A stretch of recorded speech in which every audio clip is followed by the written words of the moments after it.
आप सभी RS aspirants को मेरा नमस्कार। हम लोग अपनी इस नई पहल जो आरएस टेस्ट सीरीज के साथ में आप लोगों का answer writing and skill development programme है, उस पहल के साथ में हम तीसरे दिन में के जो क्वेश्चंस हैं वो लेने जा रहे हैं। आप सभी लोगों को पहले ही बता चुका हूं, आप लोग टेलीग्राम ग्रुप पे जाइए, रजिस्टर कीजिए अपने आप को और फिर आप लोग वो फ्री में दे सकते हैं। साथ में ही टेस्ट से पहले आपको टाइम, अभी जो है काफ़ी टाइम है हमारे पास, 2 वीक का टाइम है ऑलमोस्ट है, तो उन 2 वीक्स में हम लोग जो है इन क्वेश्चंस को जो आपको डेली दी जा रहे हैं वो उन क्वेश्चंस को आप प्रैक्टिस कीजिए और साथ में हर वीकेंड पे हम लोग उन क्वेश्चंस के फॉर्मेट आंसर्स जो क्या उसके उत्तर होंगे वो हम लोग यहाँ पे बताएंगे और उन उत्तरों से आपका मिलाइए, कीवर्ड्स को मिलाइए और क्या कमी रह रही है, क्या ऐड करना है, क्या घटाना है, वो चीज़ करते हुए आप लोग भी टेस्ट की तैयारी में लग जाइए और टेस्ट दीजिए। ठीक है, अब आ जाते हैं हमारे तीसरे दिन के क्वेश्चन। उसमें पहला क्वेश्चन है वो आर्ट एंड कल्चर पार्ट से है। क्वेश्चन है उस्ता कला। ठीक है, उस्ता कला क्या है? तो ये ऊंट की खाल पर, जीवित ऊंट की खाल पे एक कलाकृति की जाती है, मीनाकारी की जाती है, सोने से की जाती है और ये कला जो है बीकानेर में फेमस है और यहाँ पर बहुत ज़्यादा फेमस है और ये जो है ईरान से आई थी। ठीक है, ईरान से इसे यहाँ लाया गया था और इस कलाकृति को जो है हमें यहाँ पे लिखना है और कौन लाया था, कैसे लाया था, वो भी चीज़ें हम लोग लिखना है। 2 नंबर का क्वेश्चन है, तो इसमें ज़्यादा से ज़्यादा बातें जितनी अपन ऐड कर सकते हैं वो ऐड करेंगे, प्रमुख बातें। ठीक है, तो इसमें क्या है, ऊंट की खाल पर सोने की मीनाकारी और मुन्नवत्ती। ठीक है, ईरान से उद्भव, महाराजा राय सिंह द्वारा बीकानेर लाया गया। इसके प्रमुख कलाकार कौन कौन से हैं? हिसामुद्दीन उस्ता, ये अभी स्वर्गीय है, इनका देहावसान हो गया है, स्वर्गीय हिसामुद्दीन उस्ता और मोहम्मद हनीफ उस्ता, ये प्रमुख कलाकार हैं। ठीक है, तो 2 नंबर के क्वेश्चन में इतनी डिटेल काफ़ी है। थोड़ा अगर ये लिख लेंगे अकबर के काल में तो भी ठीक है और फिर थोड़ा बढ़ा देंगे कि बीकानेर में है, बीकानेर में आ गया है, तो थोड़ा बहुत और बढ़ा सकते हैं, बाकी आपको यही लिखना है। ठीक है, तो 2 नंबर का क्वेश्चन ये अपना हो गया। अब आ जाते हैं हमारे 5 नंबर के क्वेश्चन में। ठीक है, क्वेश्चन हम ढंग से पढ़ेंगे। क्या क्वेश्चन है? Mention the major factors that encouraged sanskritization, संस्कृतिकरण। ठीक है, तो संस्कृतिकरण को बढ़ावा देने वाले प्रमुख कारक कौन से हैं? अब आप सभी लोग जानते हैं संस्कृतिकरण क्या होता है। संस्कृतिकरण निम्न स्तर की, जो निम्न जातियां जो होती है उनके द्वारा उच्च जातियों की कुछ जो उनकी विशेषताएं हैं उनको अपनाकर अपने समूह में अपने आप को उच्च करना, उस संस्तर में अपने आप को उच्च करने की प्रक्रिया है। ठीक है, यही संस्कृतिकरण है। ठीक है, इसको जो M.N. श्रीनिवास ने ये कॉन्सेप्ट दिया था और इसकी जो प्रमुख कारक क्या है वो हम लोग इस क्वेश्चन में हमें लिखना है। ठीक है, इसमें फिर से मैंने वो डायग्राम टाइप बनाया है क्योंकि ये प्रमुख कारक उसके दिए गए हैं और इन प्रमुख कारकों को हमको लिखना है। हो सकता आपसे सीधा पॉइंट वाइज लिख सकते हैं, 8 पॉइंट है, 8 है ना, तो 8 पॉइंट्स को आप 8 लाइन में लिख सकते हैं या फिर ये डायग्राम यूज कर सकते हैं। ठीक है, इस टाइप के डायग्राम करोगे तो थोड़ी अलग लगेगा, कॉपी में कुछ जगह थोड़ा सा भिन्नता आएगी और वो भिन्नता जो है वो उस एग्जामिनर को पसंद आती है। ठीक है, थोड़ा सा अलग लगेगा तो पढ़ने में मजा भी आएगा। पहला क्या है? संचार और यातायात साधनों के विकास, जिससे आपसी संपर्क बढ़ा, लोगों में एक दूसरे के प्रति जो जानकारियां हैं वो बढ़ी और उस वजह से वो दूसरी जो उच्च जाति की है, उच्च जाति की जो विशेषताएं हैं वो इन तक पहुंची और इन्होंने उनको अपनाया, निम्न जाति ने इसको अपनाते हैं। ठीक है, फिर आ जाता है सामाजिक व धार्मिक सुधार। ठीक है, जो सामाजिक और धार्मिक सुधार हुए उस वजह से भी बहुत सारी चीजें अपनाई गई।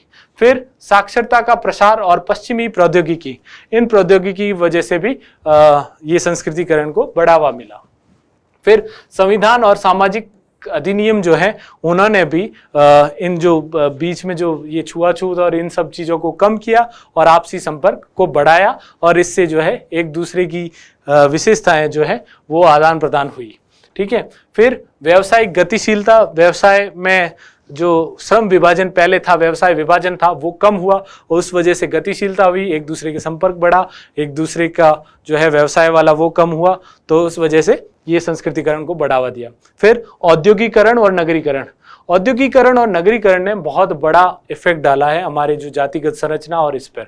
ठीक है, तो इससे क्या हुआ, जातिगत जो भेदभाव है वो कम हुए, एक ही जगह सभी जाति बिना जातिगत भेदभाव के साथ में रह रहे हैं, ठीक है, औद्योगिकरण और नगरीकरण की वजह से।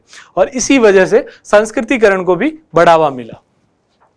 कर्म कांडों की क्रियाओं में सुलभता, अब क्या मंत्रोच्चारण और इन सब की जो अनिवार्यता थी उसको खत्म कर दिया। तो अब लगभग जो एक ब्राह्मण जाति का जो एक रखा जाता था कि सिर्फ ब्राह्मण ही कर सकते हैं, वो वाला जो है मिथक टूट के फिर सभी जातियों ने इसको अपना लिया, ठीक है। फिर राजनीतिक प्रोत्साहन भी इसमें एक प्रमुख कारक हुआ। तो ये सारे कारक जो है ये संस्कृतिकरण के प्रमुख कारक है, ठीक है। इन कारकों को आपको इसी तरह लिखना है, थोड़ा बहुत विस्तार कर सकते हैं, मैंने समझाने के लिए जो चीजें कही है वो आप लिख भी सकते हैं, लेकिन इतना लिख लोगे तो आपके पूरे नंबर लगभग आ सकते हैं, ठीक है। अब बढ़ते हैं अगले आंसर, अगले क्वेश्चन के लिए। क्वेश्चन फिर से ढंग से पढ़ना है। क्वेश्चन क्या है? Describing the main features of the climate of Rajasthan. First part ये है, ठीक है, क्लाइमेट ऑफ राजस्थान के फीचर्स क्या है वो हमें डिस्क्राइब करना है। उसके साथ साथ में mention the factors which affect it, ठीक है, जो इसको प्रभावित करते हैं वो कारक कौन से हैं, उन कारकों की भी चर्चा करनी है, ठीक है। दो पार्ट में हो गया, पहला हो गया फीचर्स, दूसरा हो गया फैक्टर्स, ठीक है। तो हम दो पार्ट में ही आंसर देखेंगे। पहला जलवायु की विशेषताएं, राजस्थान की जलवायु की क्या विशेषताएं, आपको क्या लगता है क्या क्या विशेषताएं? पहला शुष्क, ठीक है, शुष्क और अर्ध शुष्क जलवायु की प्रधानता है, यहाँ पर वर्षा बहुत कम होती है। दूसरा है अपर्याप्त एवं अनिश्चित वर्षा, सीधा हो गया। तीसरा हो गया वर्षा का जो वितरण है वो अगर पूर्व से पश्चिम की तरफ आएंगे तो घटती जाती है, और दक्षिण में जैसे हाड़ौती वाले पठार में 90-100 तक हो जाती है, ठीक है, और राजस्थान में जैसलमेर में देखें तो 25 भी नहीं होती है। तो ये वर्षा का असमान वितरण है। फिर सूखा और अकाल की बारंबारता है, ठीक है। इसमें पॉइंट्स में आप थोड़ा बहुत इसको एक्सपेंड करके लिख सकते हैं, इनको एक्सपेंड करके लिखना है, ठीक है। शुष्क और अशुष्क जलवायु की प्रधानता, तो राजस्थान में वर्षा की जो है वो मात्रा कम है। और फिर अगर ये लिखेंगे अनिश्चित वर्षा, तो इसको आपने जो मैंने अभी बताया कि एक झालावाड़ जो है, वहाँ झालावाड़ या हाड़ौती पठार जो है वहाँ पर वर्षा जो है 100 सेंटीमीटर के आसपास है औसत वर्षा, वहीं जैसलमेर में कम है। असमान वर्षा वितरण हो गया। फिर सूखा और अकाल की प्राय स्थितियां जो है वो उत्पन्न होती रहती है। फिर तापमान में भिन्नता, ठीक है, तापमान भी अलग अलग है हर जगह।